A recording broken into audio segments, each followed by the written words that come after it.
Well, this next story has a lot of people talking. Gen Z singles, they're facing a romance recession. Young adults are finding out that dating has become too expensive between dating app subscriptions and pricey drinks and expensive dinner menus. The average cost of a date has skyrocketed in recent years, forcing singles to spend their nights on the couch rather than out on a night on the town. Business journalist Kristin Myers joins me now to break down the numbers here. And Kristin, certainly a lot of thoughts about this. But one of the things I do want to talk about, according to a poll, or according to poll after poll, young people are dating less than the previous generation. So I'm curious, is money the biggest factor here? I think that it's both money and then also a little bit of dating fatigue. You kind of hinted at it in your opener, which is that right now, for a lot of Gen Zers to find love, essentially they have to swipe and swipe and swipe on these dating apps. Gone are the days where you go out and you meet people in person at networking events or at hobbies or frankly just being set up by friends or family members.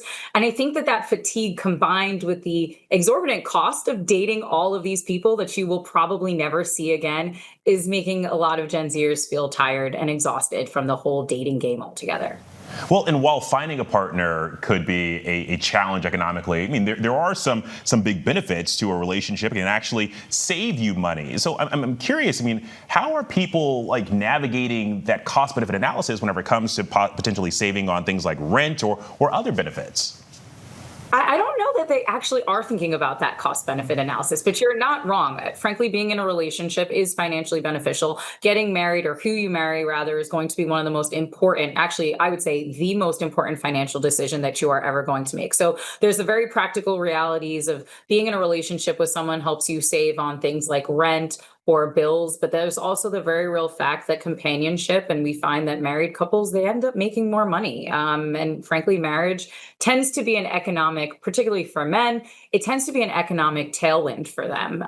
So being in a partnership is definitely a net positive thing for most people, especially financially. But again, I don't think that a lot of Gen Zers are approaching dating in the most economically sensible way. There's definitely a middle ground between going on a walk through the park and just telling someone to meet you on a corner and going for a walk because you don't want to pay $200, or paying $200-300 on a date, which in New York City is not that unusual because it's not that hard to find a bar or a restaurant where you're going to be spending a lot of money. Well, that was a very tactful way of talking about the lifestyle creep of catching flights and going out on expensive dinners here. But there's something else that I wanted to talk to you about, and that's this viral TikTok trend, the stay-at-home boyfriends that are on the rise. I'm curious, I mean, what are you saying? What are you seeing in the workforce that explains this trend?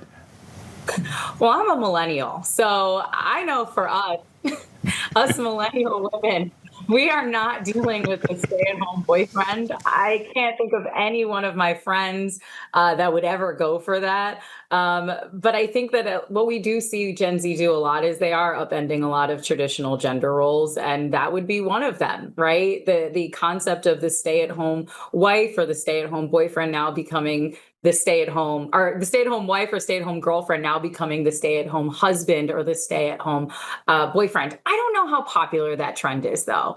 It might seem popular because it's got a lot of TikTok views, but I don't see a lot of Gen Zers actually going for it because I don't see a lot of Gen Z women making enough money to keep a boyfriend at home on their couch taking care of the dog.